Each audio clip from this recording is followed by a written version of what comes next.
which is effulgent light with great joy.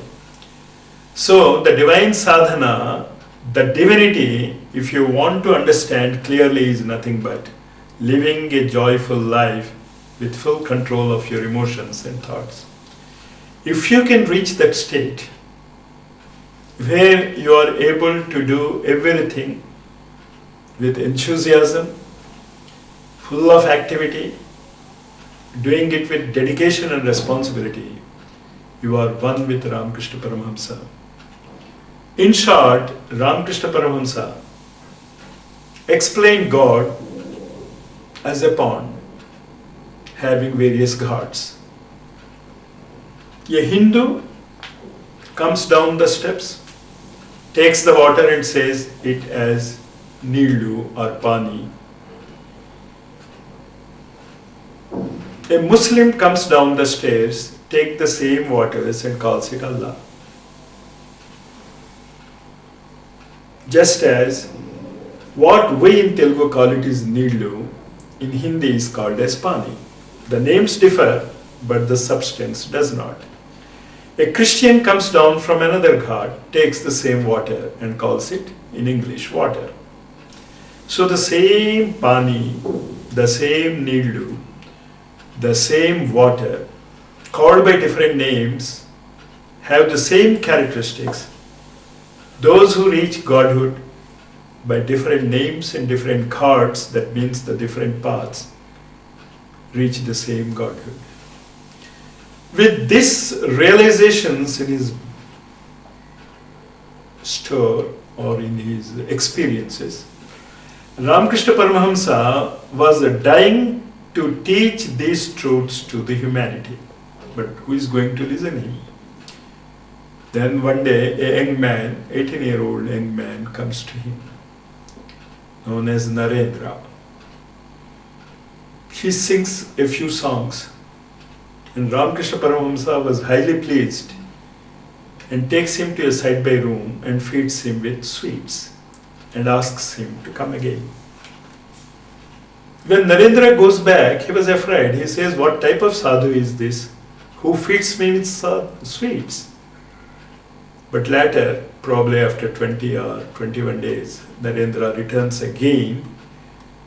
And this time, Ramakrishna Paramahamsa takes him to a nearby garden, puts him into trance, and asks a number of questions to Vivekananda.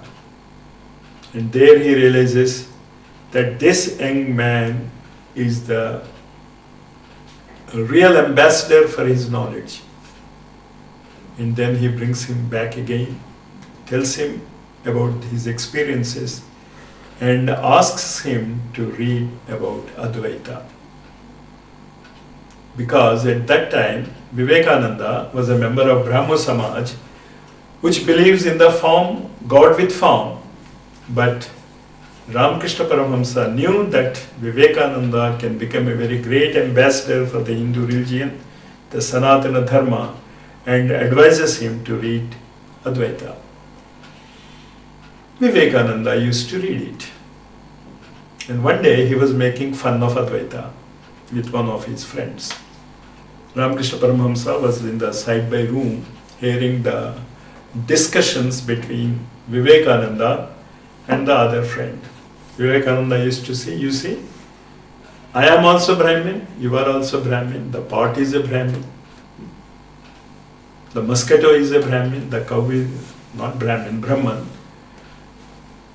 And he was making fun of it. Then suddenly Ramakrishna Paramahamsa came out and touched Vivekananda in the heart with his foot.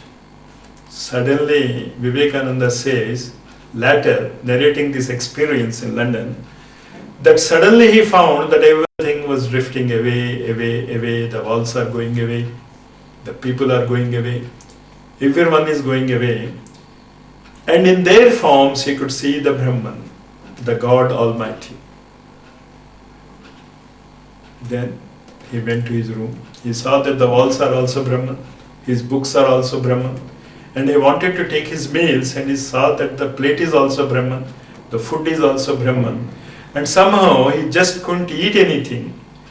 And he went onto the road, he found that the cars are Brahman, the people who are walking on the road are Brahman, and he said that a great inertia was catching him and not allowing him to move away from the path of the cab, because I am also Brahman and the cab is also Brahman.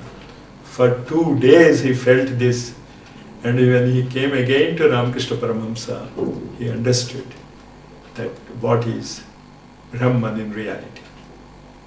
And when he told Ramakrishna Paramahamsa about these experiences, Ramakrishna Paramahamsa said, now you know what is Brahman, and you know that everything is Brahman, but this experience I will keep it closed until your work in this arena is over. Well, all these things are happening. Ramakrishna Paramahamsa never lost his childish temperament. So once when he saw Kali, and he was seeing Kali in everything, his nephew, Haladhari, criticized him, saying that, how can you equate such a great being like Mother Kali with a small mosquito or a cow? Because on that day what happened is, while Ramakrishna Paramahamsa was offering prasad to Mother Kali, a stray cat came into the temple. And instead of offering the prasad to the Mother Kali, he offered to the mother in the form of cat. This was being criticized by his nephew who was with him. And childlike as he was, he rushed to the temple and almost chastised Mother Kali, saying that, is it good for you that you turn me like this to think a cat as mother? See, all are criticizing me. And then a golden form with a flowing white beard appeared before him and said, Bhavamukho Bhava, Bhavamukho Bhava, Bhavamukho Bhava 3 times. And later, when with all these experiences, when Totapuri comes to him and introduces him into Nirvikalpa Samadhi, that is a very interesting aspect which we need not discuss here. But even there we find the childlike simplicity of Ramakrishna Paramahamsa. When Totapuri said that I am going to initiate you into Vedanta and Nirvikalpa Samadhi, he said, I can't come. I should have seek the permission of the mother. And you can understand what Totapuri must have felt, who doesn't believe in any forms of God. And here his greatest disciple asking for the permission of Mother Kali. But smiling, Totapuri said, yes, go and ask your mother. Then he come back jubilantly to Totapuri and says, mother has given permission. And then Totapuri asks him to meditate, close his eyes, and put his concentration at the place where we call it as the third eye.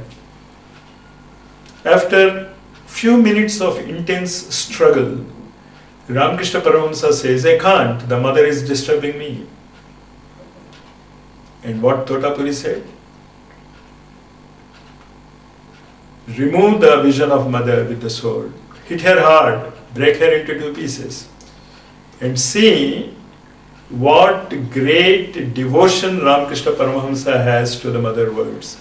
Because mother has said, go to Totapuri, because mother has said, learn Nirvikalpa Samadhi from him, the greatest experience that Ramakrishna Paramahamsa has as Mother Kali, he is prepared at the Guru's word to slash it into 2.